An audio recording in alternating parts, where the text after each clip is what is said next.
Joel and Fanny from Research for Action, which is a research and campaigning organisation that also has links that they could probably explain here with Debt Resist UK.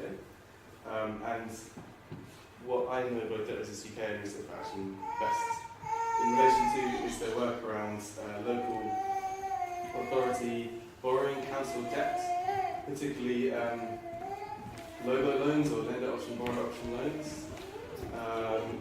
Joel, Fanny and Vika, who's also here, have been really instrumental in campaigning to get LOBOs recognised as a problem, as well as in initiating recent legal action and some write-downs, or at least sort of new payment schedules. And I'm sure they'll talk about it more, but these are loans that allow the lender, usually Barclays or RBS, to increase the interest rate at periods if they choose. That's their option. The borrower's option is to accept the new rate or repay the amount in full, which when you have a 60-year local authority loan is sometimes quite difficult to do.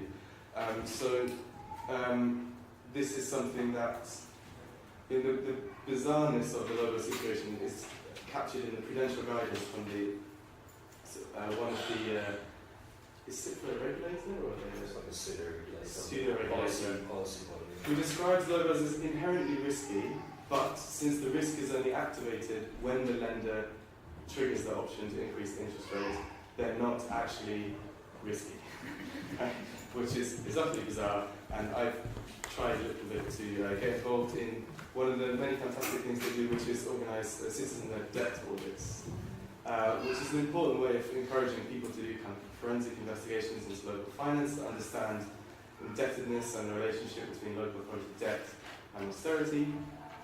But it's also important because under the Cameron government we lost the government audit office that sort of automatically looked at council's books and discovered the last big chaotic speculative movement by British councils in the 80s.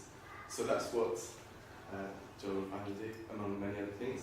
And also here, Haisla, who is a brilliant artist based in the Netherlands, who I frequently use her work to teach with, because Femke has made fantastic serious games like Taxidus, which involve putting in a lot of information about tax treaties, and you can take on the persona of one of the big four accountants working for a large multinational, and your mission in the game is to minimize your tax obligations by structuring yourself cleverly in this virtual world. And liquid citizenship, which I've also enjoyed teaching with, where you are randomly assigned a citizenship and a net wealth, and that determines where you can go, what residence you can get elsewhere, looking at citizenship for sale, residency, investments-based passports and so on. And Femke's other work has also involved, I mean, the amount of work that goes into it, I don't entirely understand how Femke is one person, but things like the all-infrared line, looking at the landing points of past and historical undersea cables, the sort of sometimes banal, sometimes heavily securitized sites where these cables that have been instrumental to creating transatlantic and globalized finance actually come to land. And geographies of avoidance, one of the most interesting ones is kind of like a phone book for shell companies that was created when she was an artist in resident in Amsterdam. I think the first time we met, you mentioned how analysts started wanting to buy copies of it as a sort of... And the digital files as well. Yeah. But it's public information. Yeah. So she did all the work, and now analysts are using it. And then recent project in Triangular Trade, looking at the parallels between the making of new resource frontiers driven by interest in renewable energy, so the demand for things like lithium because of battery metals, which is triggering new cycles of investment frontier making in the DRC that echo in many ways older practices of investment and frontier making in the DRC. So a really exciting panel with three people, an organisation and a person, who do quite different work but tied together by a sort of investigative ethos in some ways. There's an artist that possibly Cumming has worked with, Aotearoa, who's written an essay about evidentiary realism and kind of putting art to work in the service of forensic investigation when we're looking for connections that aren't always immediately visible, right? Finding the ways that financial links across space and across time manifest themselves isn't always possible through ordinary realist procedures, although sometimes Louise Purvis-Kester is talking about how she's a realist of sorts, it does work. But I guess that might be one of the threads that ties them together. And I'll stop talking now and hand over to, I think, are we going to do Joel, Danny, Becca? Okay. If Joel is ready, because I can hold a go Cool. first, if Okay. it still takes you a while to... Perfect.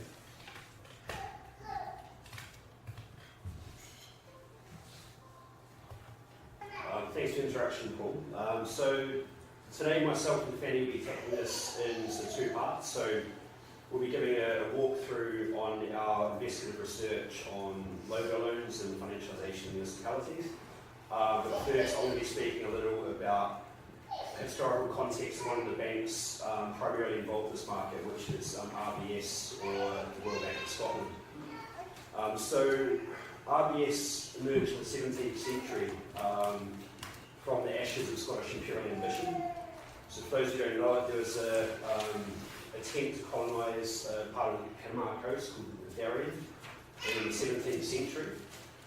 Prior to this, in 1632, Scotland had lost their only colony at the time in Nova Scotia as a result of the English war against France. England's war with the Dutch subsequently compromised trading privileges for Scottish merchants, which they previously relied upon, which meant the opportunity for Scotland for commerce had been shrunk.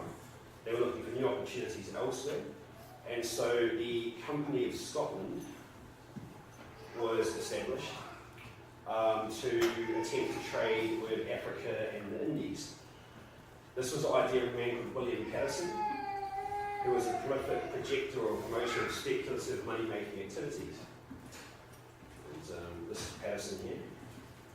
So a key part of Patterson's plan was to establish a Scottish colony in Central America in the Darien, which is again now part of Panama, so that merchant ships could reach the Pacific more easily without having to make the long, arduous journey around Cape Horn or the Cape of Good Hope.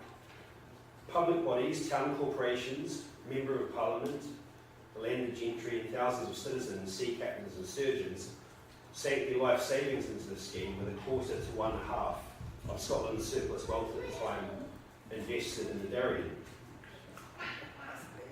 9 months after, the 3,000 colonists set out for Panama in 1698, aboard ships with names including the Unicorn, Caledonia and Endeavour.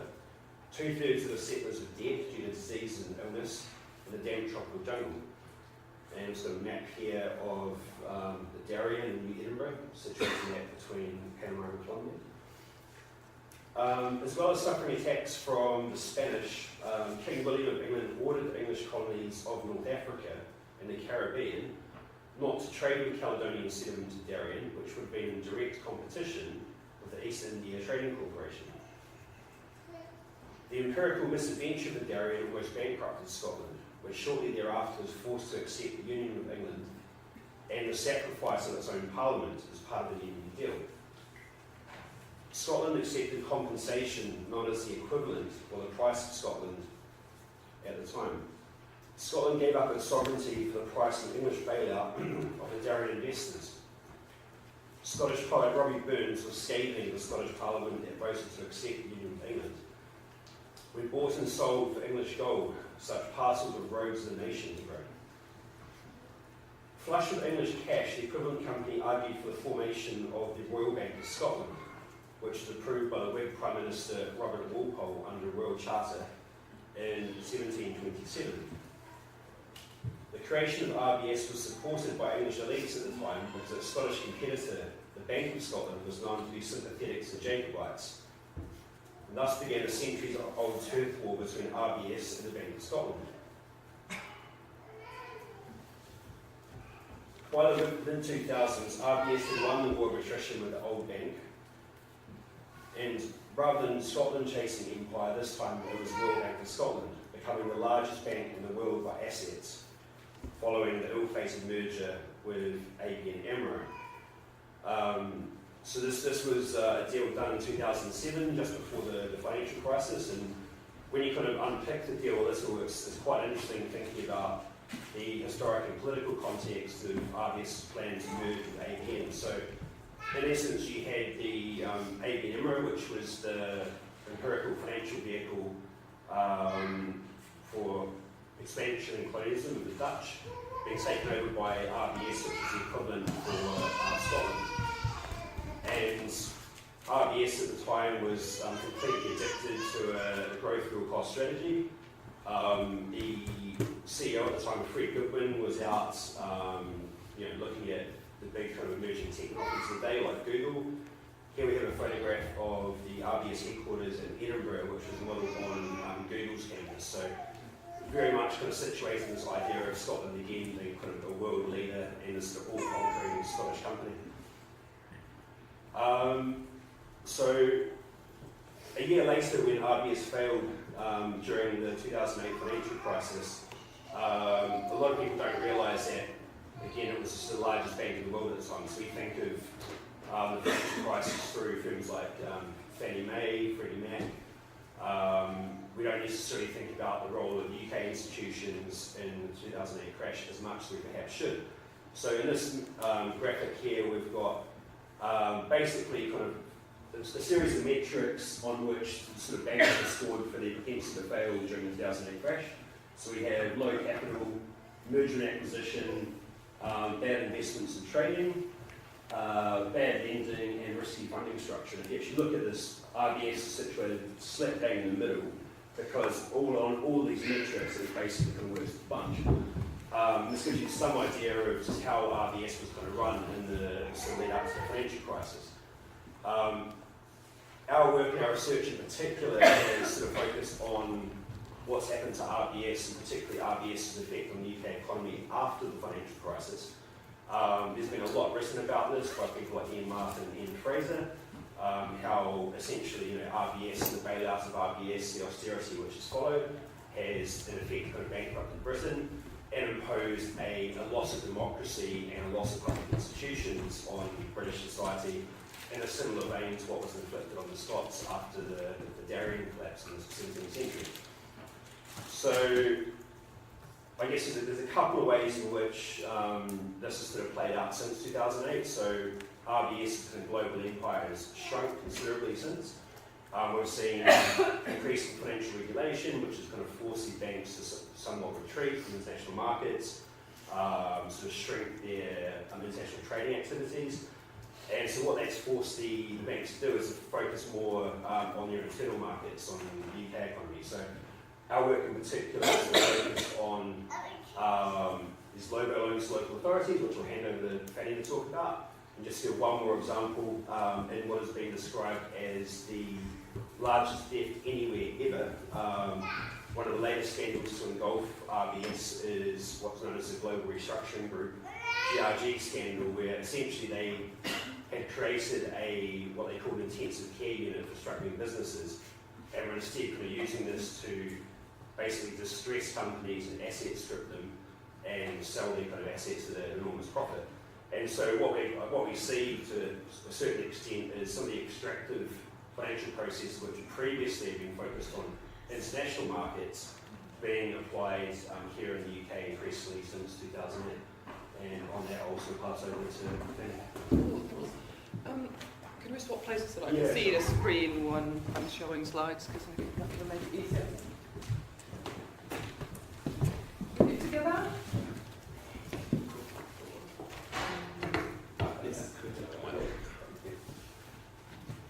Yes, so thanks a lot for having both of us to speak about slightly different aspects. George has done a great introduction to how this relates to some of the kind of legacies of the empire that it's told 2 days about in a way, and I'm going to talk a lot more concretely about the work that we've done and how that then relates to some of the kind of present day inequalities we see in the UK, and especially in East London, where we have been mainly working on this issue of global So, yeah, Paul gave a great introduction already into our work. In a way, our cooperative research for action started from this very kind of citizen debt audit project, because we have been working together as activists and campaigning with debt resistant UK before, and in a way, this debt audit that I've been talking about is a collaboration of not just research for action and debt resistant UK, but also a lot of people all around the country who have been digging into their particular council's accounts and launching objections that I'll be talking about in a bit more detail in a moment, but I definitely just want to emphasize right to start off with that this isn't necessarily our work, even though obviously to some extent it is, and we put a lot of effort into it, and we've got a few copies. Vika, who is busy with the little one right now, has them, but yeah, you can definitely grab a copy of a report that we published last October that details, of course, a bit more, but yeah, I just want to emphasize that this wouldn't have been a project if it wasn't for a lot of the people who have been taking action. And to start off with, what is the citizen debt audit? The way we see it is that we wanted to, our working together actually goes back to the Occupy movement 2011 as well, and after that we kind of wanted to keep working on the ways that finance and debt work to uphold power in society and the current inequalities that there are and erode democracy. So we started working on this issue of debt. And kind of where we're coming from is that austerity, even though it's obviously most urgently felt through cuts in services that are putting people in really difficult positions, is actually much more than that. And when we speak about austerity, we also need to speak about financialization, and we also need to speak about debt. And kind of that shift in power relations, that especially in local government right now in the UK, is really visible in the way that councillors are making less and less of the actual decisions, and sometimes backbench councillors actually even have very little access to information about what's going on in their council.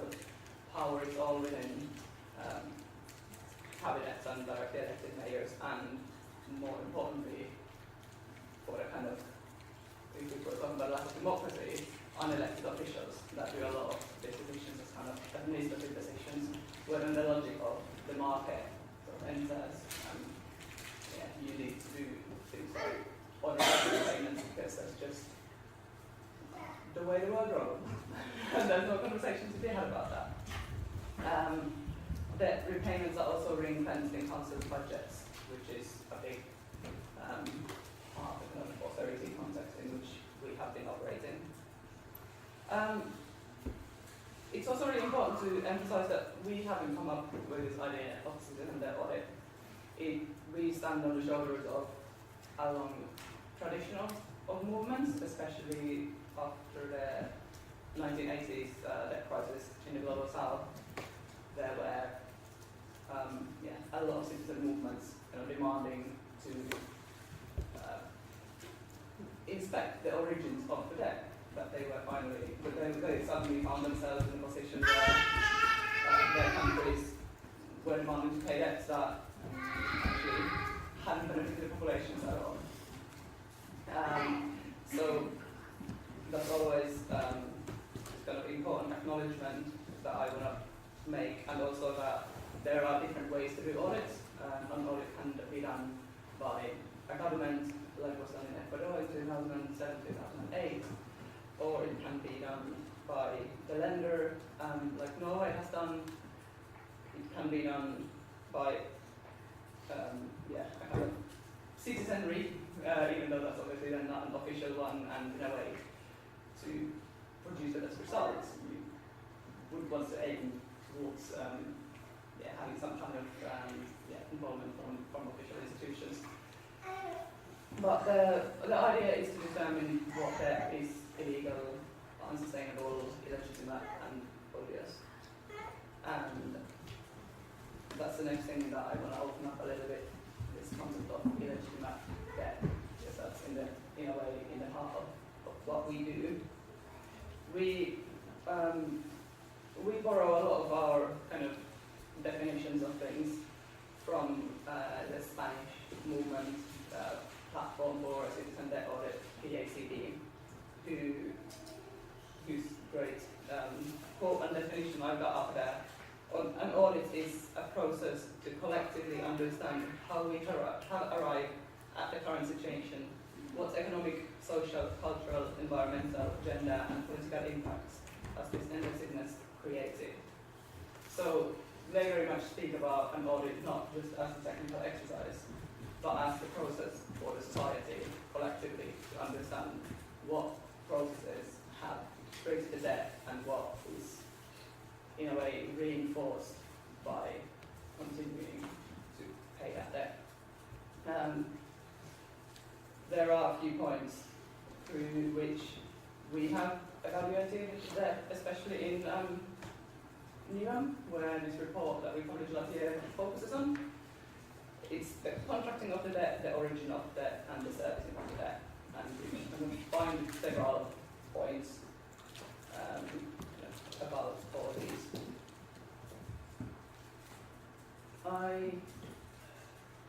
But there's not really kind of one way to do a debt audit or one way to define illegitimate debt. I think that's really my key message. Paul really helpfully already opened this, opened up a little bit what logo loans are. I'm going to try and not go into too much detail because when I do, I usually then realize that actually all my time speaking is up. I haven't managed to say all the other things that I wanted to say. But even though our work has most recently focused specifically on zooming in on Newham in East London, which is the most indented borough in the UK, it's a problem that concerns at least 240 councils across the country that have been sold very aggressively, marketed through quite dubious advice and conflict of interest in the way that these loans were brokered. Have been sold these loans that, were basically the bank can change the interest rate at a pre-agreed call period, like Paul was explaining. These are very long-term loans, and then you kind of enter this territory where you have a 60-70 year contract where basically with every option for the bank to change the interest rate, you have a different risk sort of associated to all of those and all of those options. And actually one of the things that is quite important to say is there's a lot of really dodgy features about logos, but one of the things that is maybe worth saying is that councils in the UK were actually forbidden to take out derivatives between 1991 and 2011. So one of the things that it looks like to us is that logos, are maybe sort of there's been a way to overcome that ban by embedding the derivative in the loan, so it actually just looks like a loan contract on the face of it.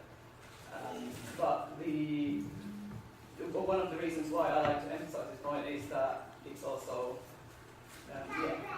the reason why councils were prohibited taking out derivatives was that actually in 1989, Haisla and Jamaican Council in London nearly went bust speculating with interest rate swaps, and through a lengthy court battle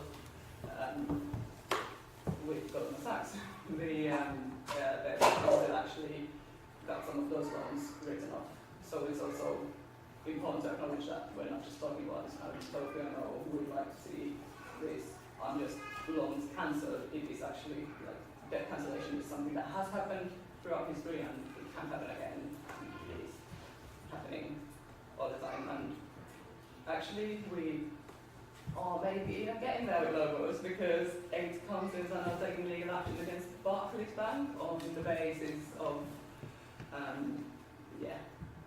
logo loans, interest rates being tied to LIBOR, and the bank having been involved in rigging the rate. At the same time, Newham Council is also taking action against RBS And even more recently now in the news, we've seen that RBS is actually winding down its entire loan portfolio, and they are offering councils basically waiving their exit fee on the loans so that councils can refinance their local portfolio with public works or central government issued loans, which is a really big win, because as Joe was describing, RBS is very central to this whole story of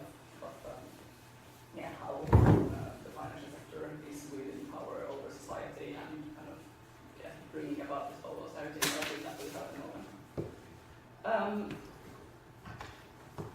Speaking of the austerity narrative, this is a couple of years old now, but here's an illustration of why debt is and can be very problematic. Basically, it shows the interest payments to banks compared to other spending by the council. And I'm not sure how clear that is to read, but the column banks, that is the one with the three different colours there, is bigger than environmental and regulatory services, public health and housing services. So, yeah, you can see that we are talking about something that is actually quite substantial, not just an important issue because of some kind of principle that shouldn't be repaid, even though there's obviously that as well. I'm not sure now if I said in the beginning that repayments are also ring-fenced, so when cuts need to be made, it's not an option to cut this column that you see there with the interest payments to banks, and that's kind of one of the ways in which you can clearly see how debt is really central to the story of disciplining councils or other public actors to act in the interest of financial capital instead of in the interest of their residents.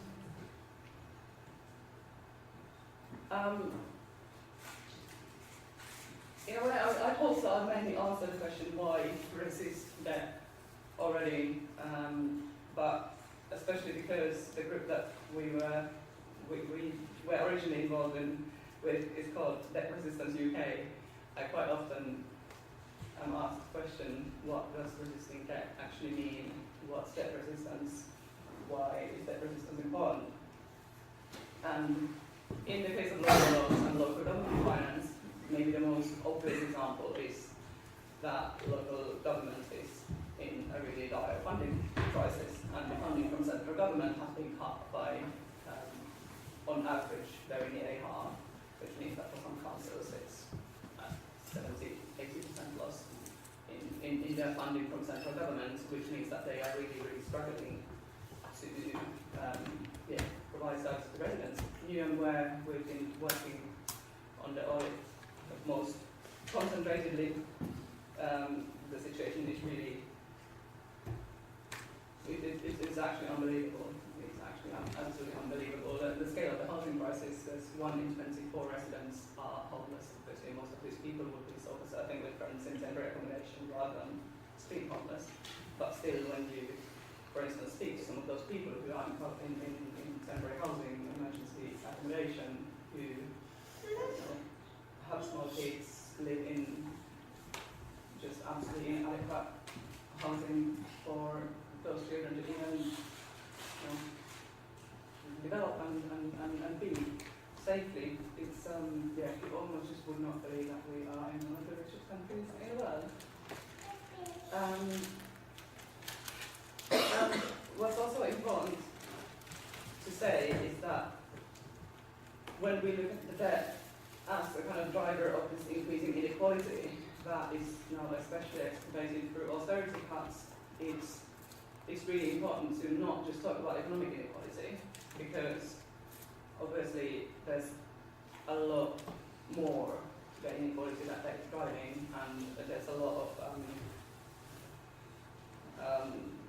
kind of oppressions along the lines of gender, race, disability, sexuality, etc., that exacerbated by austerity cuts and by the way that there is prioritising the kind of interests of finance capital. You are probably not surprised if I tell you that some of the example that I've just told you about people living in temporary accommodation, that is absolutely inadequate for them and their children in Newham. That example comes from a workshop that we did with single mothers, mainly black single mothers from migrant backgrounds, often with no recourse to public funds in really, really marginalised positions in society. And that's also one of the challenges we have when talking about resistance to debt and kind of resisting debt in order to rebuild democracy.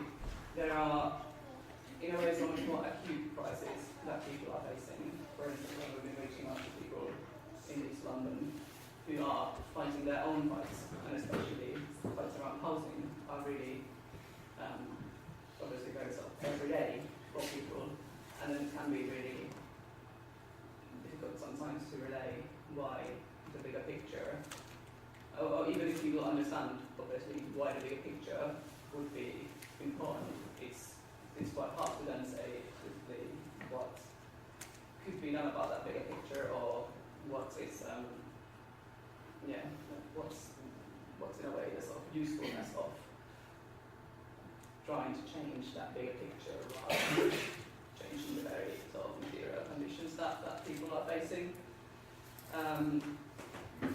The way I think of it is that, in a way, resistance to austerity is also resistance to debt, because these issues are so intertwined, and resistance to austerity is also resistance to financialization. And maybe the note to end on is that, because, as we heard this morning, and we probably always realised that the kind of austerity project, the neoliberal financialising neoliberalism, is very good at making these connections.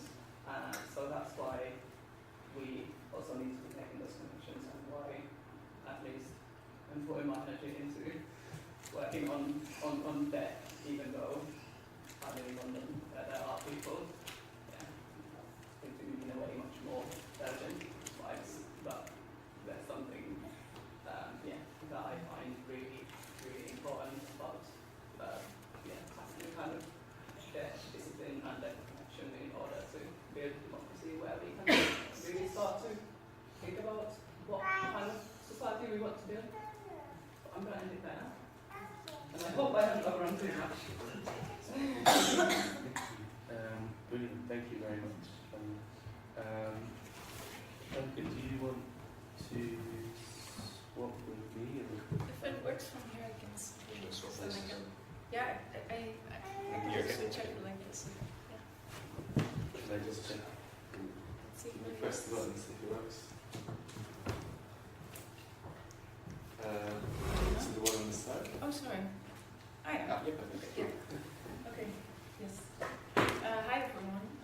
Thanks for inviting me. And I have to say I'm a little bit out of my comfort zone between so many brilliant scholars and thinkers. But I thought also after yesterday what could be my contribution today. And first I wanted to talk maybe about one project, but I thought it would actually be nice to briefly go through a number of them and speak about the different maybe tactics I use in my work to kind of translate also my kind of research on finance to an audience, because as an artist I do have an audience. The audiences can be very different, and so the means of communicating can also be very different. So we'll quickly go through some projects. I have like 8 examples. I hope I don't oversimplify, but we can always talk about it later. Yes. So maybe important to mention also that I think as an artist working in art and with poetry and imagination, the fact that finance has become such an imaginative force as well is very problematic for me as an artist. This is an example of a cat bond, for example, where future natural disasters that have not happened yet are already traded on the market right now. And I think if you speak of imagination, this is definitely an example. Also something like a species swap derivative, where they're building a financial derivative on species going extinct or not, just as two examples. Then this is an early project that Paul already mentioned, but I think it's important to kind of, with these examples, maybe also tie abstract financial structures down to a kind of material reality and how you can experience and deal with it also as a kind of non-expert, which in a way I am. As an artist in residence here in the financial district of Amsterdam, it's called Zuidas. And this is the place where I was for 4 months, and I was supposed to do something with the community there. And I thought, okay, who is this community in between all these glass towers? So I thought, okay, let's first find out who are my neighbors.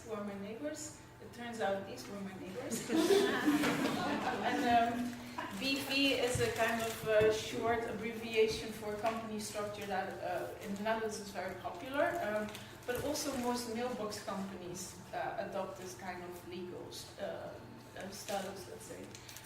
These were also some neighbors. You see these patterns in the name, these as well. But then sometimes it became more and more abstract, where they even adopt military language. They don't even take the how do you say, they don't take even the effort.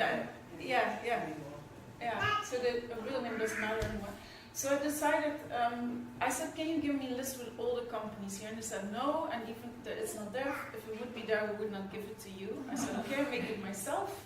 But the list became a book because there were more than 37,000. So how it works is that each page is one address. So if there's an empty page with just one company, it's likely a real company with what they call real substance, real employees, an office. Sometimes there's more than 3,500 companies on one roof. So then you know they're just shell companies. And it used to be Goldman Sachs, chicken farms in Kazakhstan, like all sorts of companies.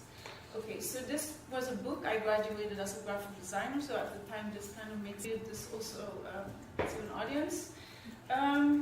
In the same area, I worked at the time also with a group of friends, basically, and we set up actually a bank. How that worked is that because of the crisis, there was this empty plot of land, and we negotiated with the local municipality for more than 2 years to give us this piece of land for an art project. Finally, they agreed, and so we wanted to start a bank, but we didn't have any money. We didn't want to ask for any government funding, so how did we start? We convinced someone who had sea containers to give us a sea container as our office, and we called it the Art Reserve Bank, so Kunst is art. So I hope you can see it a bit. This image is actually made by a banker next door who was working for the ABN AMRO Bank from his window, because we wanted to kind of suggest this bank would be there, but we didn't have anything, so we just had this black plastic, and we painted on it like there will be a bank here, this is the floor plan. And what the floor plan actually represents, the two circles. In the right side of them, that's our vault, and on the left circle there would be a minting machine where we would mint coins. So yeah, this is a process of 8 months where within the weekend with volunteers from the neighborhood built this bank and asked people for donations for materials. And then finally we kind of opened as a bank. And we were minting coins. Every day we would mint 20 coins that were designed by famous Dutch artists. And so the deal was that you could actually get a... so it's halfway. Could you scroll a little bit? Yeah. You could get a good artwork of a good artist for a relatively cheap price. So you would come to the, basically, how would you call that? The look at. Yeah, exactly. And you would give euros and you would receive this artwork back. The idea was also that if after a certain amount of time you would want to get rid of the artwork, you could come back to us and you would get 15% interest. And the idea was, let's try if people value art more than money, because it was very easy to make money with this kind of process. then what happened? Oh yeah, maybe it looked like this from the top. It's a bit like some sort of Guantanamo Bay on steroids. This is from another bank, a photo made. And also you see ABN AMRO, and where the arrow is on the right, that's where we are. So we're super small. But then suddenly we got this letter from the Dutch Central Bank with a fine of 2 million euros. Legal operation. Yeah, there were 6 points that we were breaking the law, but yeah, how we dealt with that, I can talk about it later. It's a story. Send them in points. Yeah, but we always ghost this like we forced out the ghost of power, because apparently we did something that the Dutch Central Bank had to step in, which was kind of interesting. Okay, so use the loopholes in this area, but at the same time I was also interested in why is the Netherlands so important for all these mailbox companies in this area. So I kind of started to study the boring things, as was mentioned yesterday, the Dutch tax law, and I don't know anything about it, but I spoke with a lot of different former tax lawyers, and then I thought, wouldn't it be great if we can invent something that people actually have to avoid as much tax as possible on behalf of a multinational? So I was first trying to understand how all these structures internationally work. So you have the double Irish-Dutch sandwich. We know that you had a Cyprus sandwich, you had an Indian-Mauritian sandwich. There were a lot of sandwiches with jurisdictions and channeling money back and forth. And then I found that there was this database that tax lawyers used, but the subscription was something like 8,000 euros a month. But it had a lot of tax rates of companies worldwide. So I felt like, oh, I need to get that data, but how do I do it? So usually sign up as a researcher, that works in my case. And they gave me access for 2 hours, so I downloaded the whole database. And then we developed this game called Taxodus. It's still online if you want to see it, taxodus.net. Maybe, yeah, the video doesn't show at this moment. Basically, you pick a multinational, you're thrown in this sort of world map. You have to learn all about tax treaties between countries, different type of companies. So you set up a structure and you see at the end how much tax you avoided. Your route is uploaded to a public database, so everyone by playing kind of helps mapping out what potential routes are there. What happened at the time was that a Dutch investigative documentary series on the public television, they heard about the game and they said, we want to make a documentary about this too, let's do it together. And then we launch everything on public television on the day that people have to hand in their tax files, on the 1st of May. So we did that. And then what happened is that this is the back end of the game. I was following for weeks who was playing it, so you can see where people are from. Yeah, you could see quite a lot actually. And then I also saw, for example, that the Belgian government was always playing on Tuesday morning.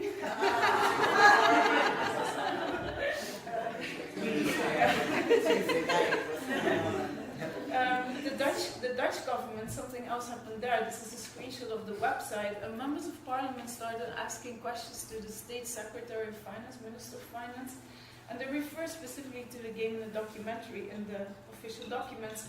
And there was this debate in Parliament about it. So this is all 2012, 2013, so a while ago. But yes, it kind of snowballed out. And then what happened, maybe this is quite funny, the Socialist Party started organizing a tax-free tour as well. They were very inspired, I think, by it.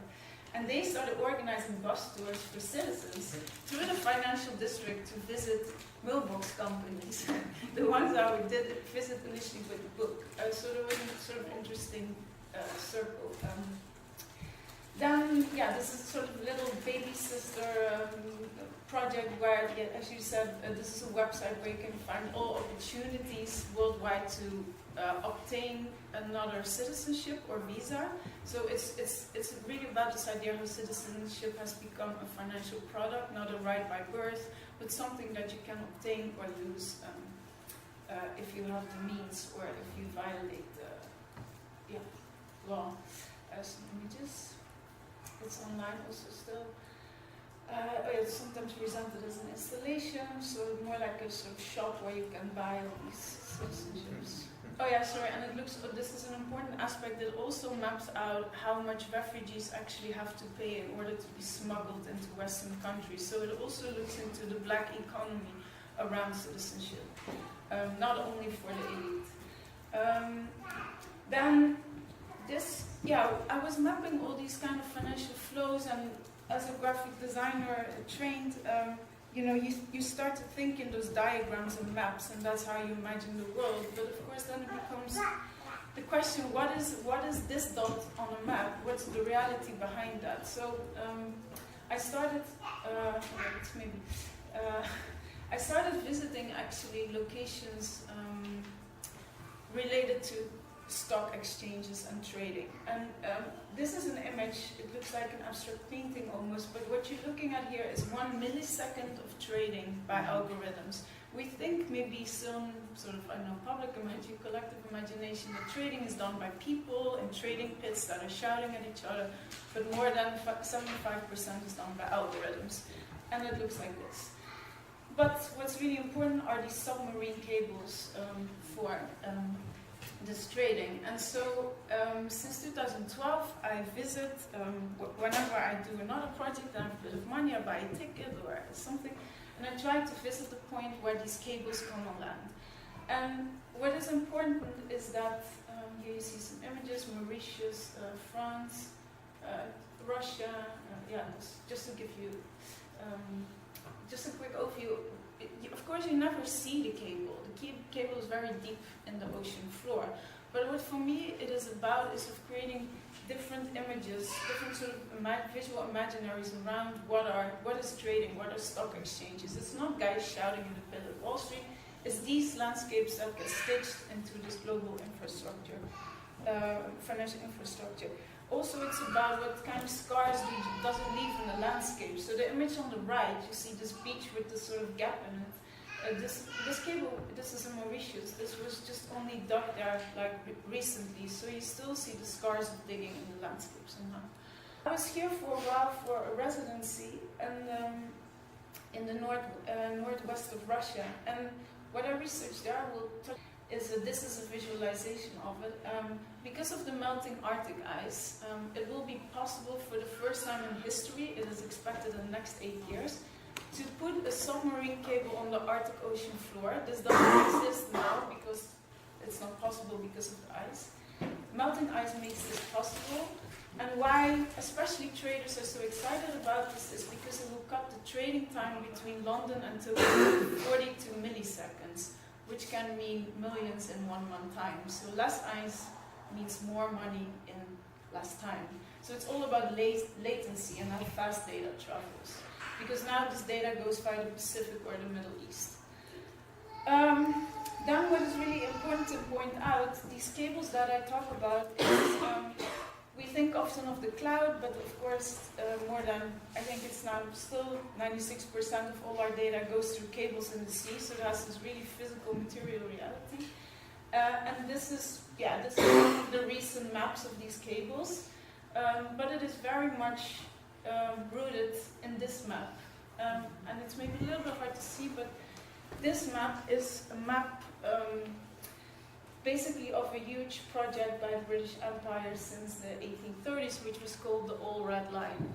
And it was a way of connecting all its colonies through this new technology, the telegraph line.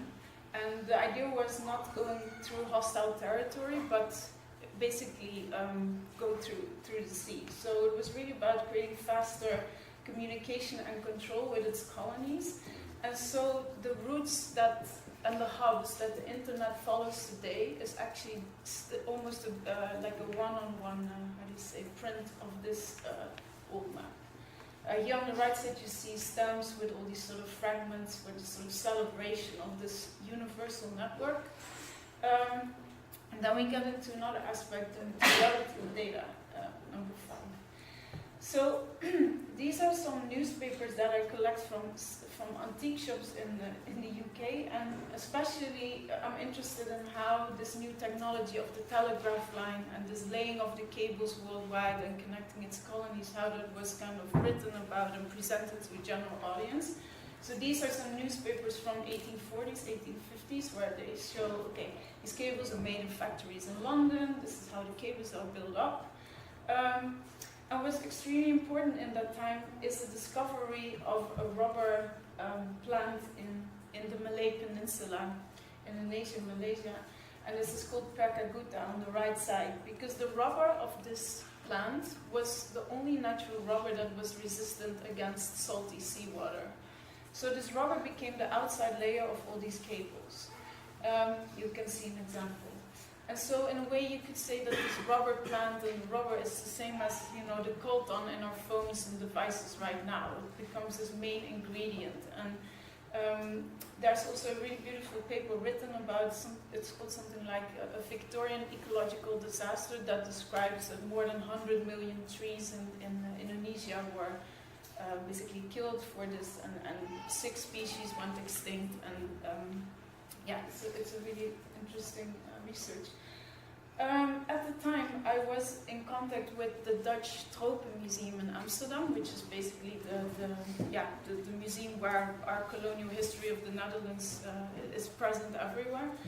And I wanted to see images of a Dutch rubber plantation that produced this rubber in Java, Indonesian island.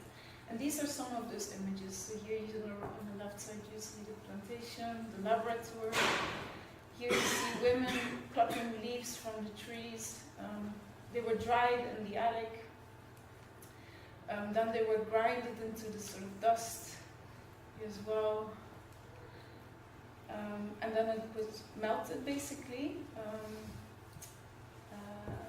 And poured into these kind of shapes and shipped to London. Then something strange happened, and this one is not working. This is supposed to look, but we have a PDF file.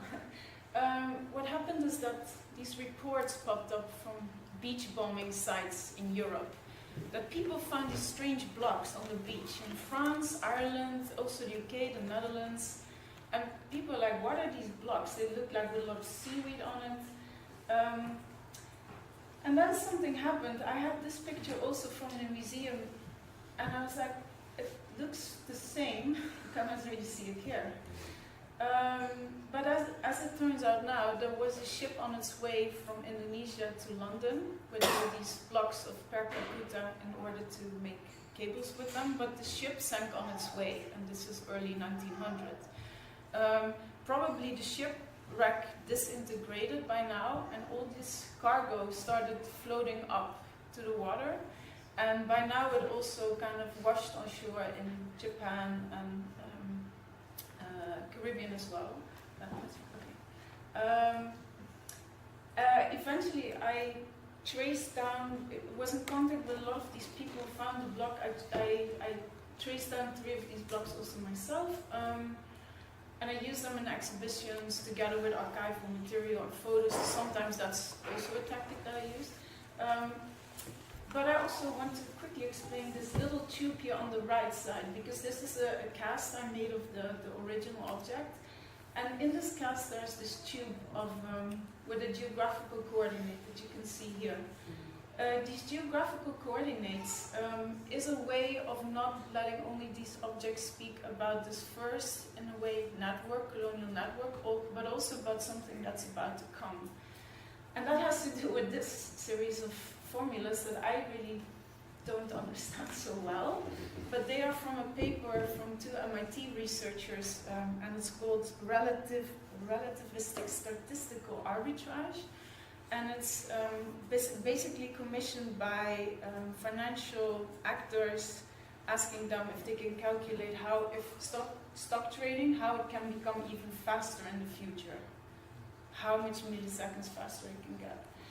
And so, but basically the thing that they calculate is like, okay, you have 2 stock exchanges, those 2 boxes on the right and left, but if you want to exactly exploit the price difference between them, you have to be in the middle of them. And those middle points is what they call, in this map, this is just a translation I did, you can't see it really well, but they call it our treasure map. And so, maybe, maybe you can see it here better.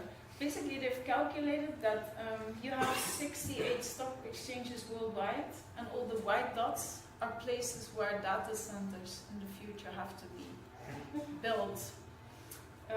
I think 2/3 of their calculations is at sea, so there are now even some examples where they're experimenting with floating data centers in order to make trading faster.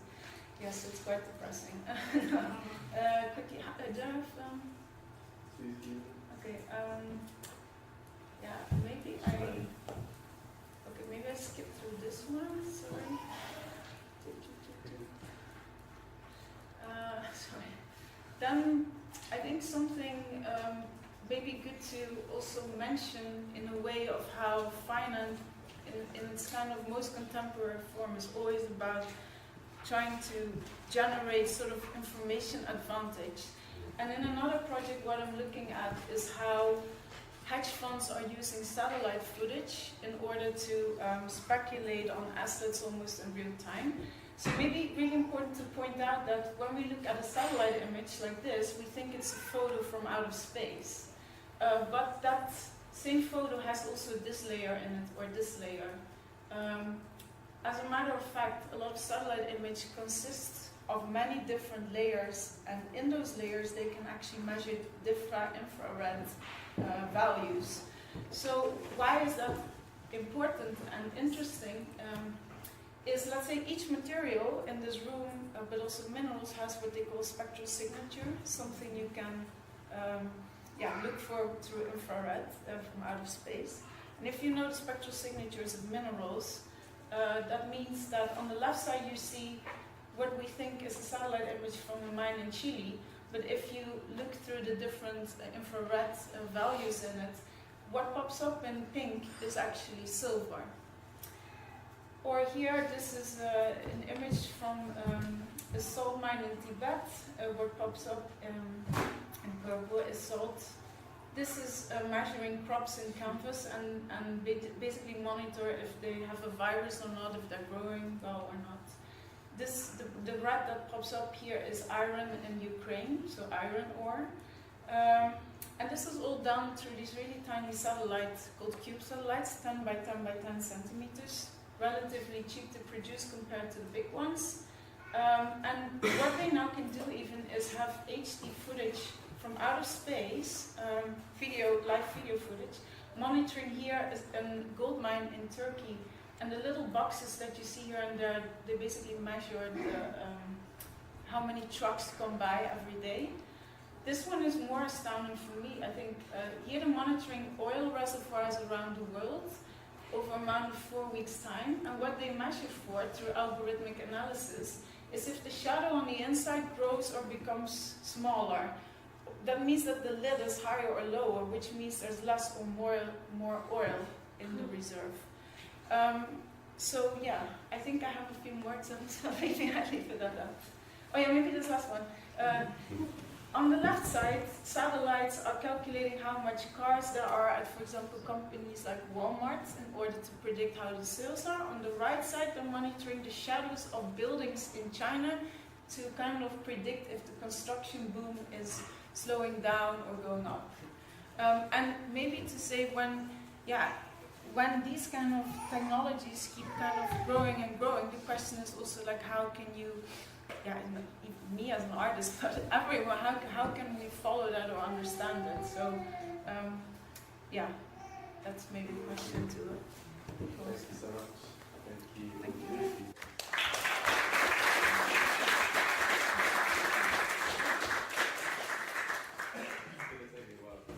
Yeah. Also, I kind of forgot to write notes after a while because I was just watching those mind-blowing images and connections. But I think even though you are methodologically, I guess, quite different, there's a lot of similarities between what both of you are doing in terms of investigation and representation. And I think maybe it's the wrong way around to look at it. I like looking at both or three of your work as something that can prompt methodologies in my own academic work, but maybe shouldn't see the academic work as necessarily the best endpoint. So it's the wrong way around to look at it. I think, the other thing that connects your work, I think, is John and a few others mentioning that quote from Mackenzie about mundane political economy with a very specific meaning about fee structures rather than seeking profit.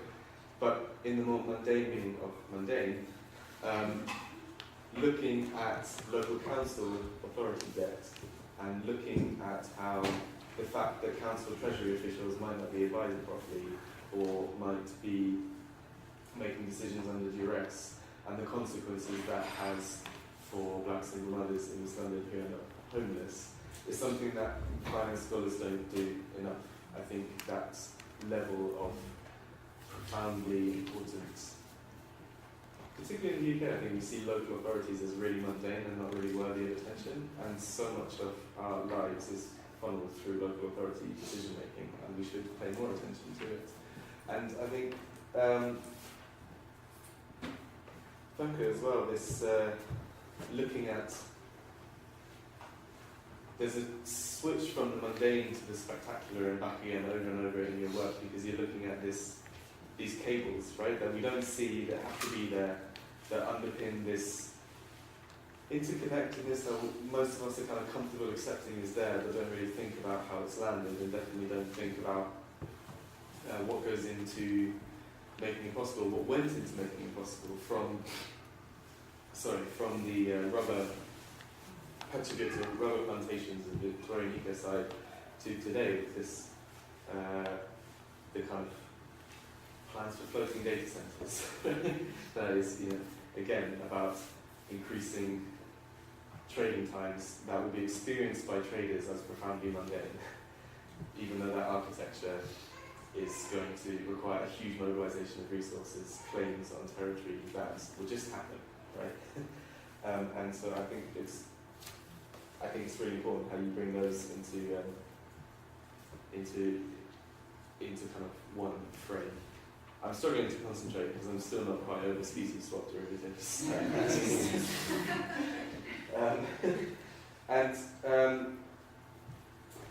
Something that, again, drawing out what happened across the presentations, looking at this layering of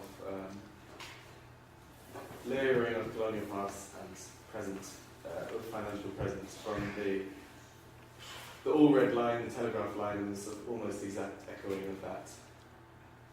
And just think about how that, so you didn't have to go through sort of enemy territory, and now the same loops are integrating people into high frequency trading. And then you have this echoing of austerity and the RBS bailout in the equivalence of the bailout after Panama and Aotearoa. And again, I'm not quite sure what to do with those echoes, because like I was saying at the start, I think you can kind of observe that there's a colonial echo, but then what part of that matters to the story you want to tell today about homelessness in you.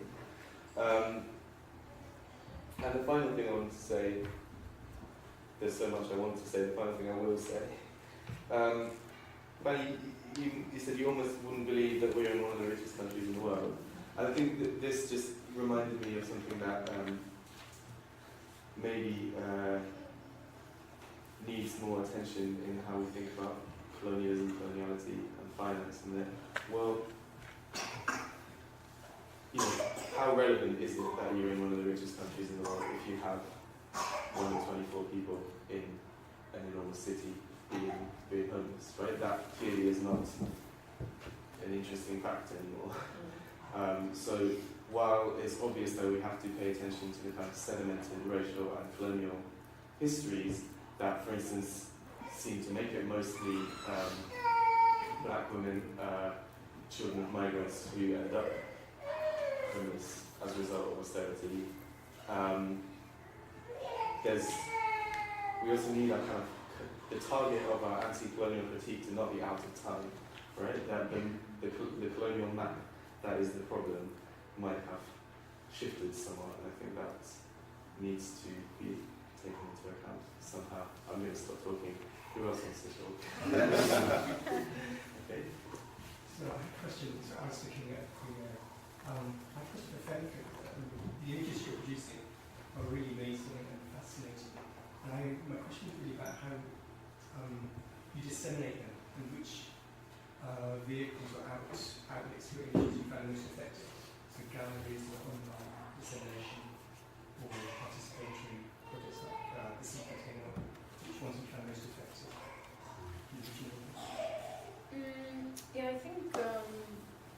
the sort of early projects, Taxodus, when things sort of get their own life and are picked up by different communities, I think that's great, but that's something you always maybe try, but you never know if it's going to happen. With the game, like with Taxodus, I think because it was made as something that doesn't, it's made from a critique, but it doesn't say tax avoidance is bad. It's more like you do it and then you decide. So that meant that a lot of different groups, but also tax lawyers or professors in tax law, they play it, or still I get these emails like, oh, can you update this rate because I'm talking with students about the ethical sides, but we want to play it, but it's not up to date. So that is kind of interesting, and it's more like you can create sort of a platform where the discussion can be. At the same time, for example, this whole research, I'm just showing you my research, there is no work with it yet, because to kind of understand these things and how they exactly work, that also needs some really focused time, and where I work alone, and then after a while I find a way to put it out again.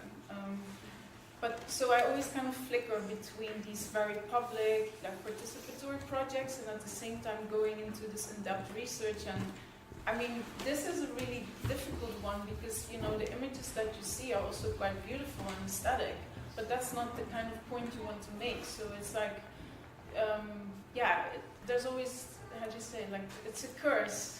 You know, also, in a way, it's good to find representations or images, but it's also a curse at the same time. So, Can I just follow up? Yeah, sure, and then it's Nadine. So I was going, that's the second kind of question you just touched on. A lot of the images seem to be opening a cognitive response. Like we able to understand further because we can understand prose or music critique, but it's also that affective dimension to your work. And it seems as if you're a little bit worried about the affective dimension.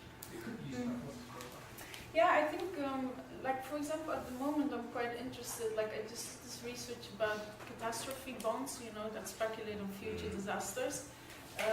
But then I kind of wrote what people call a theater play, where there's basically the setting is that there's this billionaire bunker, and in the billionaire bunker there's three species, three models of animals that are extinct, and they're discussing the last man, which is us, who is speculating on cat bonds. So this is another way of engaging an audience with some sort of understanding of what these really complex bonds are, but also to think how it relates to life and death and extinction and things like that. So it's always a bit of a struggle trying to find what is the best way. So I think, I kind of never really have a clear idea when I begin. It's really research by doing. So if you have any, I would be curious to hear your thoughts later on. Nadine, and then we'll go to you. Great. Femke, amazing. Two things. One is the floating data centers. So I was at NICE last year in LA, and there was a Maori team there that are part of Temana Roranga, which is a Maori data sovereignty group, and they're actually using they're working on data sovereignty, but they're also thinking about where it's held. So they're thinking about earthquakes in Aotearoa, and so they were like, we're actually making like these like sea containers to hold these that could move depending on disaster, right? So that was kind of an interest. You know, the data centers floating. I'm thinking about another way this idea is actually around a sovereignty or thinking through in the future, or not just a future, but a knowing of earthquakes. My question is around and shares around the GIS stuff. So, and speculation. So, a couple of years ago, I was really interested in GIS, and I went for it around urban heating, etc. But I also was in Jamaica, where hurricanes, because of heat, are getting more intense, right? So we're dealing with more hurricanes more frequently than our mango trees can cope with. Mango trees are interesting. Like usually after a big hurricane, the strongest trees produce an amazing mango season the next year. So, but now too many of them at one time. But I'm part of the GIS hurricane response team in Jamaica, and so we did GIS. And so what's interesting for me is because there's actually an insurance group out there that handles speculation around hurricanes, that we on the ground with a hurricane would enter coordinates around what's happened, then that's loaded up and it's directly attached to if we get paid out on this insurance around hurricanes. So I just wanted to just mention that to you around how that opening around is actually tied to other things. So my question is to you is how deep does this drill down? Because I'm thinking about in Jamaica where you might have a small house but it holds many people.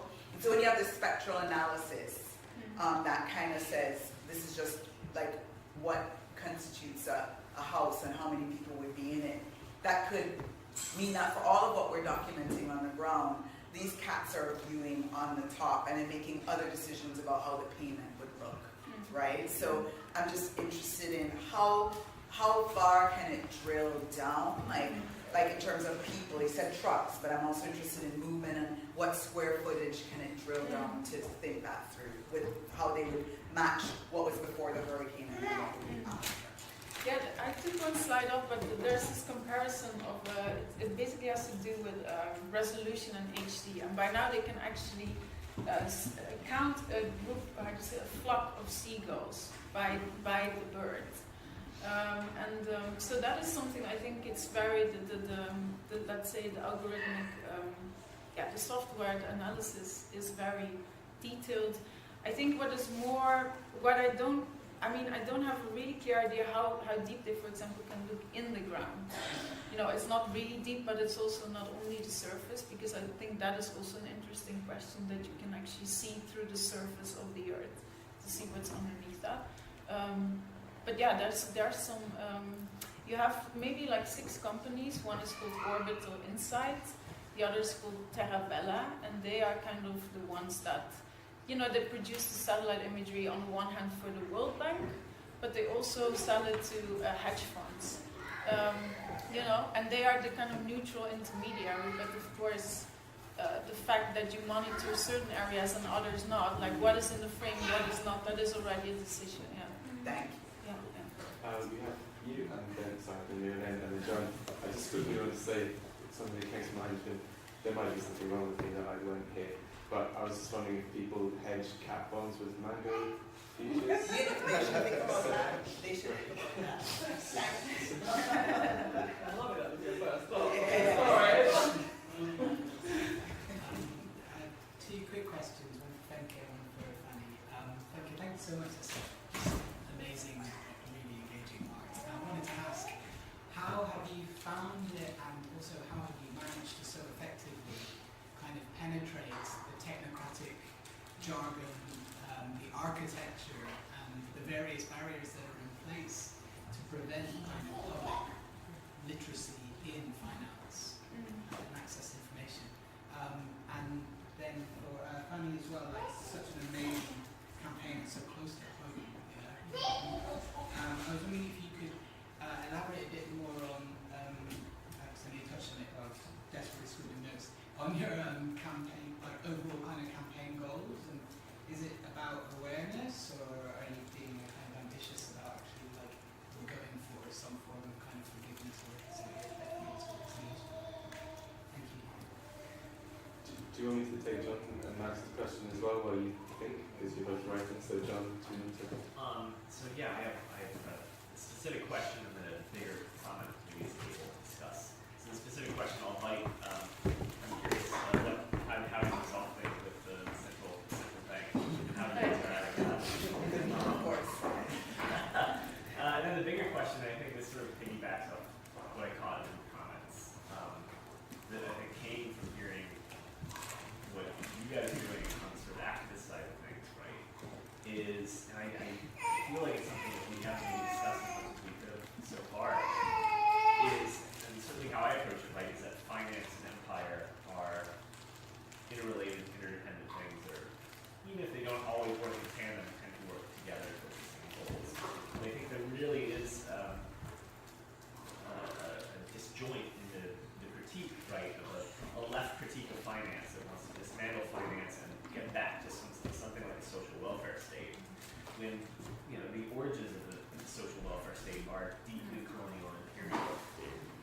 And the reason reason the social welfare state was dismantled in the first place and we moved toward the financial system was when, all of a sudden, people of color, people from the empire started turning to colonial centers. And there seems to be, that's a fundamental sort of rift, right, in where we form our critiques on the academic side and how we sort of act on those in the activist side. But it's, it's something that we need to grapple with. And that's something I struggle with all the time. So I think that was something we tried to write about in that Discover Society thing as well. One of the first things we started talking about. Max, you had a question. I'm thinking about the way that the audit and the process of visualizing what is hidden, or the auditing of what has been obfuscated. The thing it draws our mind to is that this would be a resource for a certain democratic process, that if we knew and if we could understand, then we would act. And then if us, a public, so to speak, had this knowledge, then it would be empowered to do something. And I think there's a fair amount of skepticism now towards that process, that direct process, that in fact, at a certain point, it sometimes feels like we have too much information. And second of all, we've seen that people given information, even when they act, often power doesn't respond the way that we hope that we respond. Okay. So setting that aside for just 1 second, I want to bring into the conversation an interesting book, especially when we're talking about visual and visualizing things, which is Nick Mirzuev's The Right to Look. And to make a very long story short, he takes the kind of quintessential moment when the colonized return the gaze of the colonizer and say, you don't have the right to look at us and map us and organize us. We will look back. And the pathological fear that colonialism has always had at that precise moment of the return of the gaze. And he explores this in a number of interesting ways, but one of the things that he sort of comes to the conclusion of the book is that this looking back is not just about seeing the colonizer and seeing the powerful as they are. It's also in the act of looking together, we transform ourselves into a new political constituency. We give ourselves a new sort of appearance together that is outside of the visual field of the powerful. So I think about this in terms of these new technologies of satellite imaging technologies, which are part of this broader financialized framework by which the entire world is seen by the eye of Sauron, the gaze from the tower of the speculator. And I wonder if in both of the procedures that you guys are outlining, there's a way that it isn't just about providing and furnishing more information for a democratic process that may no longer be what we thought it once was, but actually about bringing together new communities and new forms of collective empowerment, and what those might look like, what we might look like as we transform into whatever we will need to become to overcome our present situation. Thank you. Should we just go the line, Joe? Maybe to start with this last, I think also, like a lot of, in the last years, the idea of visualizing and mapping things has been very strongly at the core in order to understand things, but I think also, I'm myself quite pessimistic about its potential. Also because in 2015 I was approached by these two Dutch investigative journalists, and I told the story yesterday, and they asked me to sign a non-disclosure agreement, and I was like, well, not really. But we talked for 3 weeks, and then I did it anyway, and then they said, well, we're going to publish this big project internationally, worldwide, in 8-9 months, which turned out to be the Panama Papers. And we need someone that can think of how to visualize this and go through the data in another way. So I work with them, and then, of course, you get really depressed afterwards because you realize, how many leaks do we need? How many visualizations do we need? We can see already so much, nothing will change. One thing that is very strongly present in my work in the last years is also, for example, the lithium project you talked about. I'm with a group of other artists, I briefly mentioned it yesterday, but I will do it. And basically we're looking at the mining of lithium, the projected mining of lithium in Congo, from the beginning of extraction to the trading on the global stock and London Metal Exchange, to how it's processed into batteries for Tesla cars.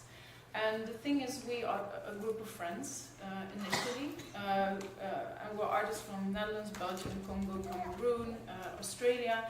So friends is what binds us together in the first place, and each of us has our own specialty, our own context of making work. But the idea is to team up together and look at the whole spectrum together. Many of the artists in Congo who live there on the ground by the mines, they completely don't have any hope. They say, like, you know, if you somehow want to survive, you have to work in this mining industry. So it's really hard to produce some sort of hope. But it's also by working together, we kind of develop a new way of sort of being together. You know, we go there, they go here. So it's also, even though it's not so much about what can we see or visualize or know, it's a different way of being together. And I think that's maybe already a starting point. Yeah, I don't know if that makes, yeah. There were many more things, but yeah, you go. So pick up the point on the welfare state. So I'll just, I guess, address this in relation to our work focusing on logo loans and town councils. So I think, speaking personally, one of the reasons I was motivated to start this campaign back in 2013-14 was basically seeing this kind of rhetoric around austerity and seeing in particular kind of where that was being focused. So what became obvious to me as someone who had previously worked in both local and state government was that for whatever reason town councils have been singled out for the highest proportion of the cuts that were coming down from central government to pay for the bank bailouts. And I kind of immediately saw there was going to be some very severe perverse ramifications for particularly kind of the poorest in society who relied upon local councils, everything from emergency funding to housing to you know, sort of social care services, education. And so that was all happening basically without any really democratic conversation at all, just about, well, there's been a bank crisis with the bailouts of banks, we don't have as much money, we're just going to essentially kind of withdraw the state. And there wasn't a debate, it was just we're doing it. And so I guess I wanted to understand a bit more about the kind of just basically look behind what else was kind of going on within local authority, public sector organisations at the time. You start to find some interesting things. So, for an example, obviously there's been this kind of decades-long process of outsourcing and financialisation. And so, for example, one of the first outsourcing company really in the UK, Capita, that was actually formed out of the Chartered Institute of Public Finance and Accountancy, which Paul mentioned during the introduction. Now, sit for basically set auditing and accounting policy for local councils. So it was like auditors and financiers who were kind of working with these authorities knew from the inside kind of how they functioned, where the profitable chunks were. They were like, okay, let's set up a private enterprise, an outsourcing company to start outsourcing everything from council waste services to IT, finance departments, now they're into kind of planning, basically running kind of whole councils. And so, I mean, I think, yeah, I mean, obviously we kind of need to be, aware of the kind of the roots of kind of where the welfare state came from. And I think, there's a lot of scholarly evidence that, particularly in the UK, the welfare state wouldn't have been possible without, continuing reliance on the empire, particularly in India. And so we obviously, we should absolutely be thinking about these things in terms of not fetishising what the welfare state was and is. But I also think it's important to recognise that without a safety net for the poorest in society, we're going to see some terrible social consequences, which we're already seeing, and all the indicators show that where we're heading, things are going to get much worse. So I guess our sort of campaign was like hopefully trying to draw some attention to where money was being extracted by the financial sector and trying to point the finger of the blame back where it should have gone. Not at sort of doctors and nurses and teachers that were being paid too much, but at people who set up these financialisation schemes to extract wealth from the state and from the citizenry. So that was, I guess, some of the thinking behind the campaign. I'll let Fanny talk about the objectives and what we wanted to achieve. There's so many questions and points raised that I want to get back to that. I'm going to try and somehow navigate around the multiple arrows in my notes. I think I'm going to start with this current kind of mundane political economy. And one of the things that makes local government finance interesting for me is that it's it's kind of very much at the sort of intersection of like really mundane and boring and something that's considered like absolute rocket science. Like, you know, when you say to people you work on local government finance, the reactions sort of vary from like to like, oh wow, you understand some really complicated stuff. And that's one of the things that makes it really interesting for me. It's the kind of, I think quite telling about that sort of, way in which it is really important to try and make visible, some of these dynamics there. And it was actually like super interesting to listen to your presentation because it's like, Likewise. there's obviously we're working completely different things, but there's so much overlap in terms of like kind of how we try to make some of these things understandable for people and kind of looking for sort of visualizations and almost kind of metaphors for things and sort of ways into this kind of like complicated sort of structure of global finance. Because in a way, one of the ways in which I usually sort of describe what a citizen audit is that it's making power visible, and it's kind of making visible that there are choices that we can make, which in a way then comes back to your question before about is it relevant that we're in one of the richest countries in the whole world if people are living in conditions that nobody should be living in kind of one of the capitals of global finance and the sort of London where there's so much wealth going through it. And the relevance of that for me, in a way, is that it makes us think of wealth and the way things are distributed and kind of makes it so clear and visible that none of the way in which power is distributed in the world and resources are distributed are anyhow kind of inevitable or natural or apolitical.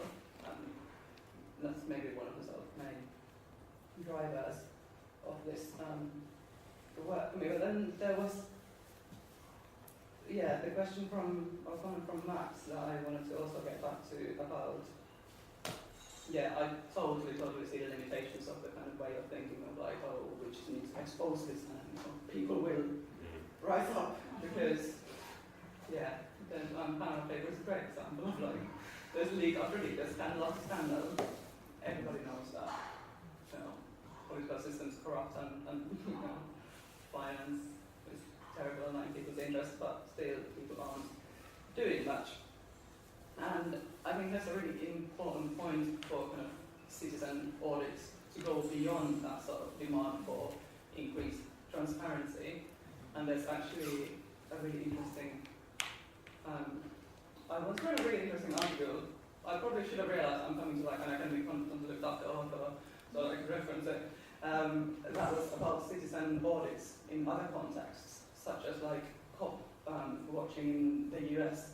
And one of the ways it was talking about kind of difference between asking for transparency and sort of taking the power to get information yourself was the difference between police wearing body cameras and still having access to that information. A body camera can just like not work.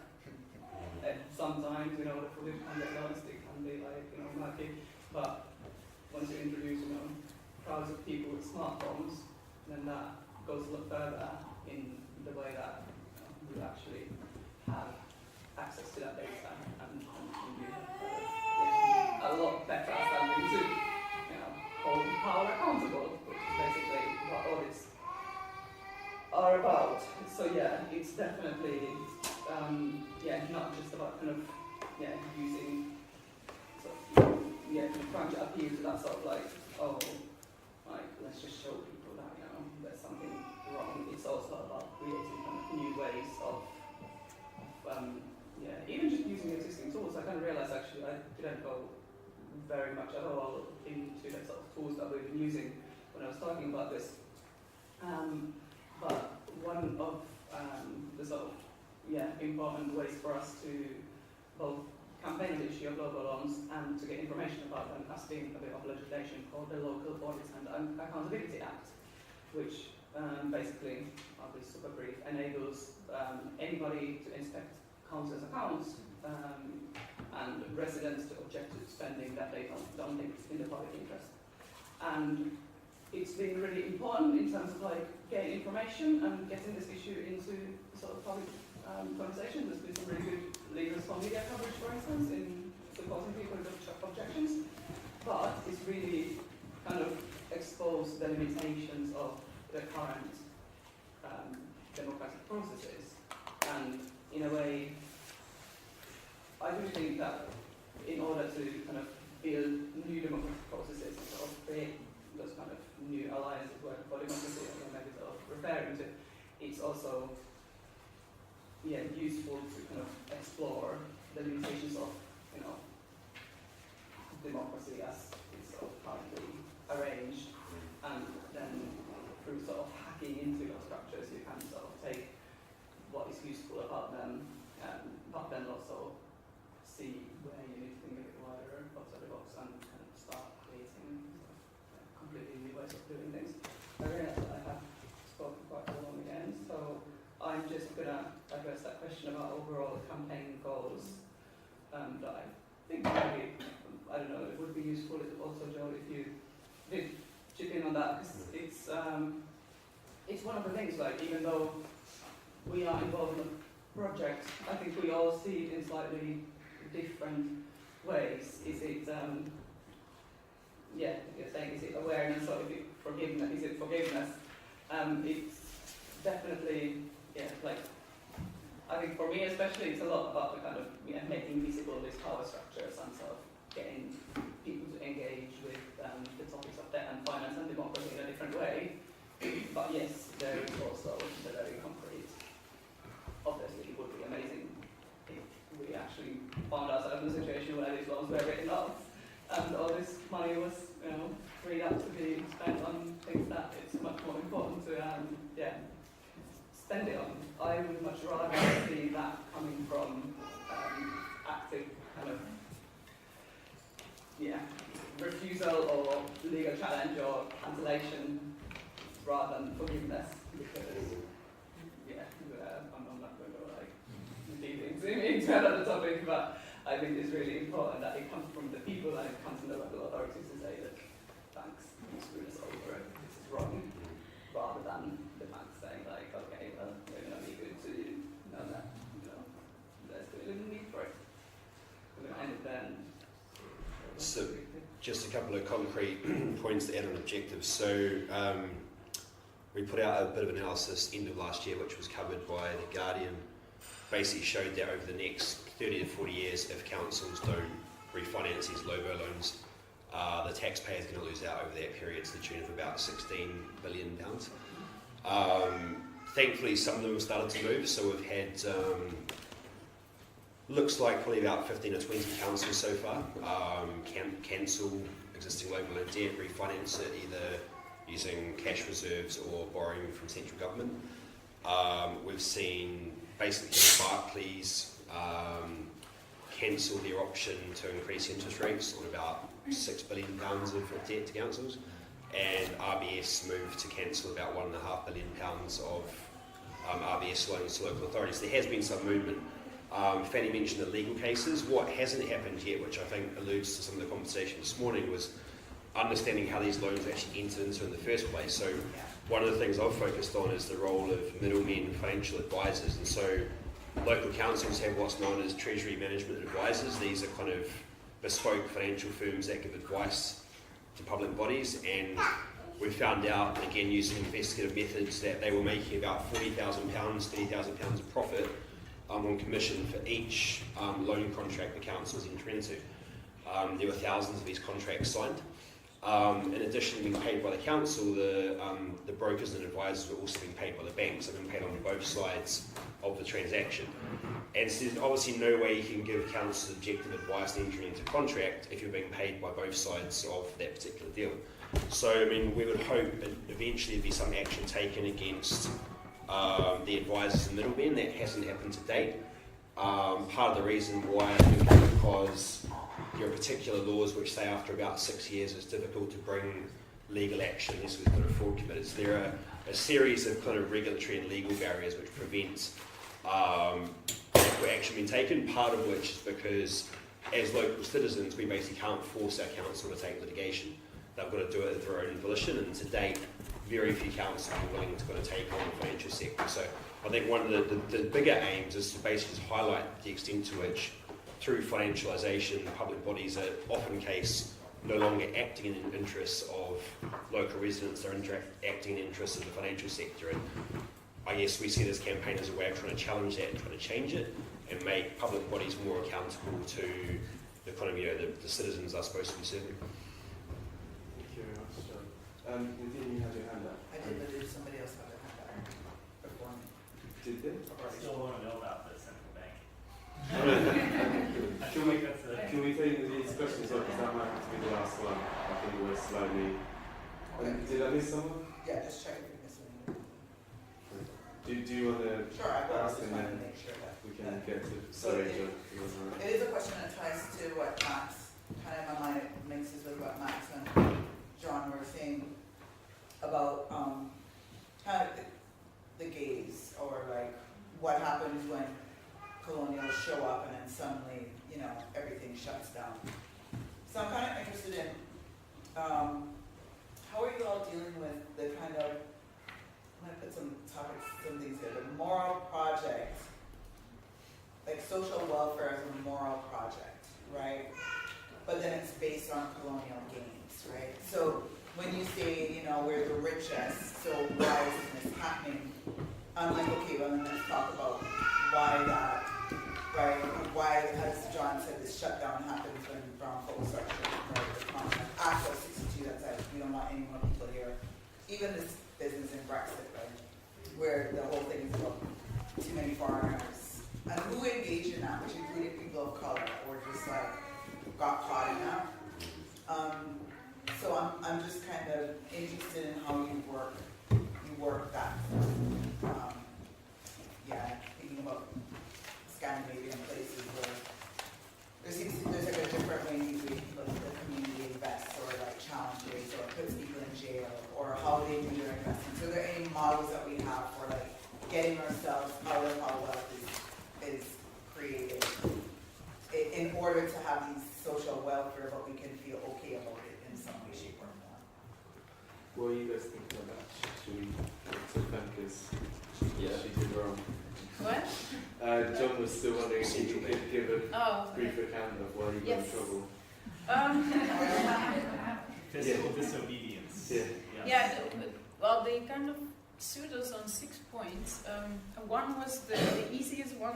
One was the fact that we used the word bank, but then we argued, well, you also have a seed bank, blood bank, sperm bank. You use that bank. But the point that they were really kind of triggered by is that they say you're providing financial service by giving 15% interest when people bring and you don't have any license for that. So they basically summoned us to come to their office, but it's a very highly secured building, and in order to enter you always have to bring your passport. So the 5 of us, by coincidence, for 3 months our passports were not available. Mine was lost or something, someone else's was broken, so we kind of tried to stretch through all these excuses at the time, and then they say, now you really have to come. We're like, we cannot come, you come here. So 2 members of the Dutch Central Bank came to our bank. And then we negotiated basically there that if we would use the word art in some of the promotional material more often.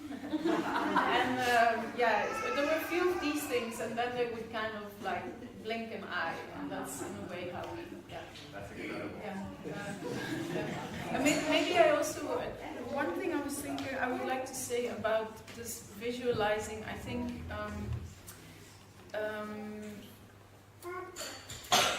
two things I want to say. One is that I think by visualizing, I don't think it's not about raising awareness anymore, because I think that's also putting the burden on people, like you have to solve this whole thing with the self. So for me, it's more about identifying how complex finance has become, and where the level of intervention is, which is maybe with these 2 or 6 companies that actually are having those satellites and produce. So it's also trying to understand where is actually the way, where how do you say, intervention needs to take place. And so it's not about, oh, we visualize this and it creates awareness, but it's more about understanding the gap and on what level that is, in a way.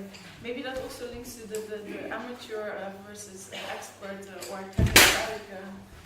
It's like, I think there's a lot of information that you can actually find as a...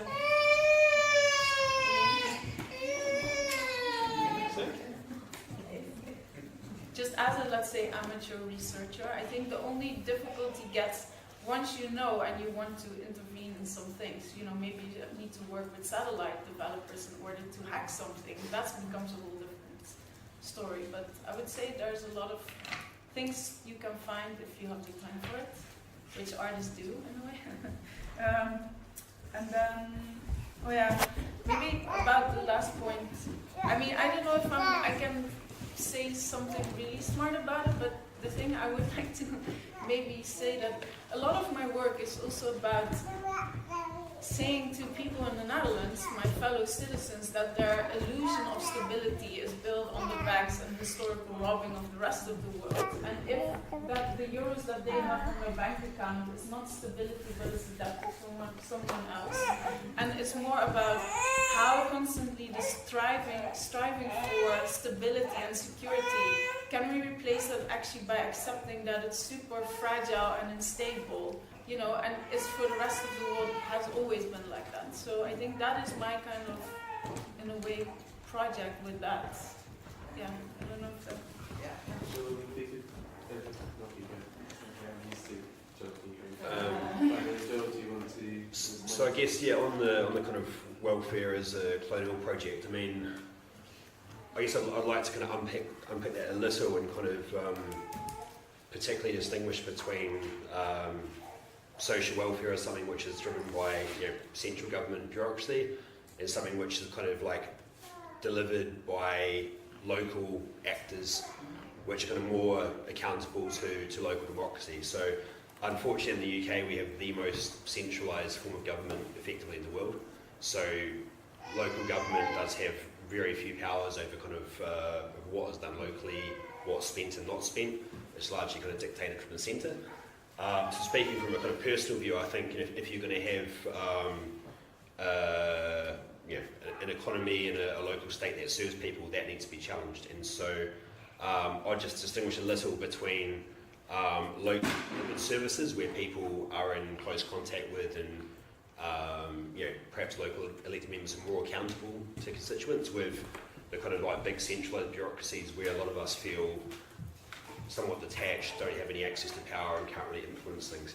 And just one really crucial point in that link, so local government's council tax debt at the moment is currently the one type of debt in the UK for which non-payment puts you in jail.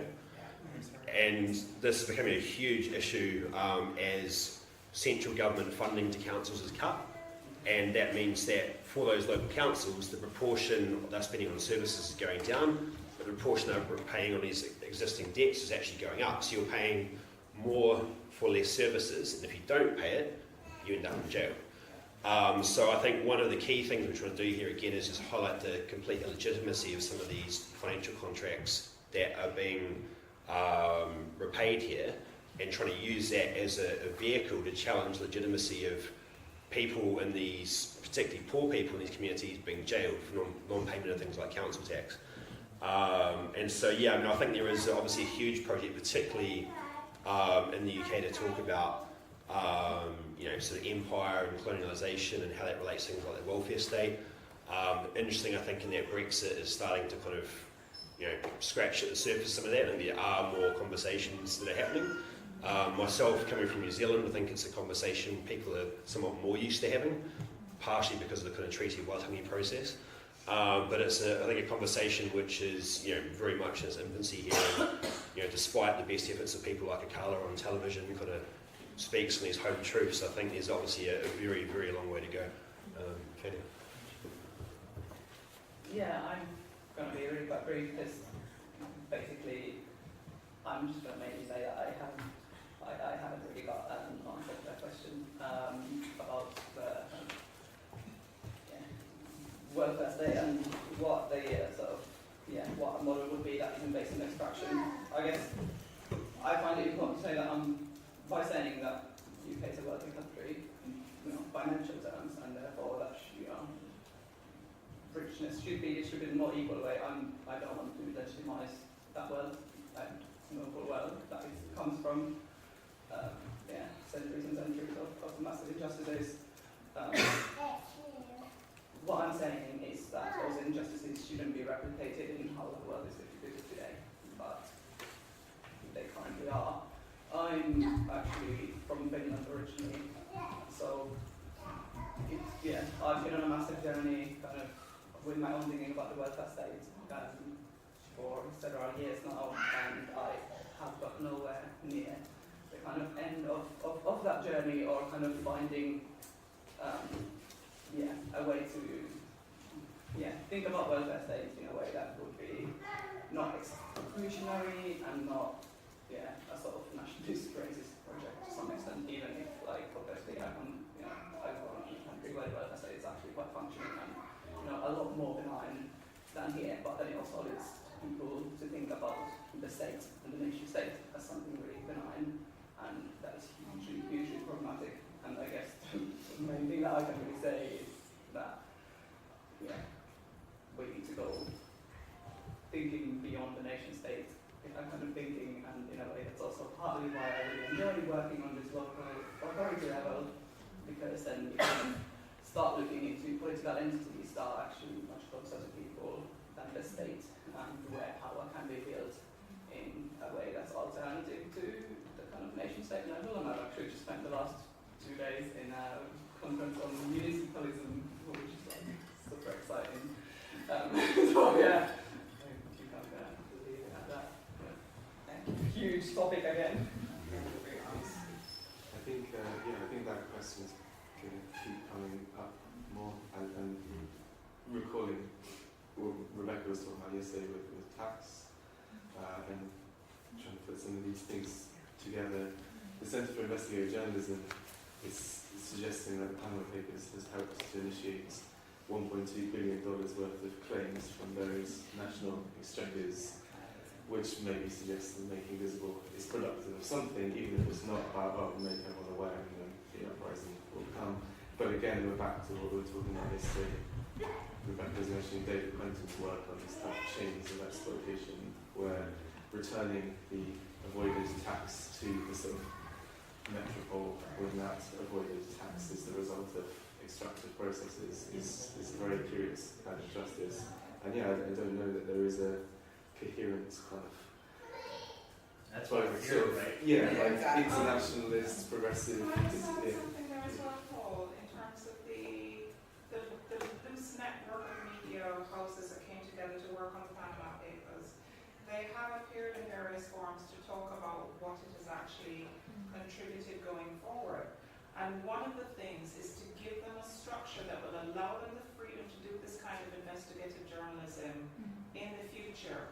Through these collective NDAs that you were talking about, through the various sorts of legal structures, because what was happening in the past was that one newspaper or one television station would try and do this kind of investigative journalism and then get shut down. So in a way they set up this sort of very loose network, so no one jurisdiction could come down on them and shut them down. So I think there are other sorts of benefits that we need to bear in mind as well that don't seem immediately about finance, but actually are part of democracy, which is necessary as well. Like divesting from competitiveness, Yeah. so working collectively as media Yes. houses to make sure Exactly. nobody could be hit. My question was about thinking through divestment, but that's what Yeah. we're all. It's thinking maybe about. also an interesting footnote to know that basically the journalists developed with the Panama Papers some sort of internal Facebook, Yes. which was about, okay, if someone in Mexico finds something about the Netherlands or Germany, you just send it through. And this structure, this infrastructure where all these journalists could share things, I think that's already a really big step. Yes, yes. That so stays that's in place. unprecedented Yeah. and continues, so they've taken that forward as well.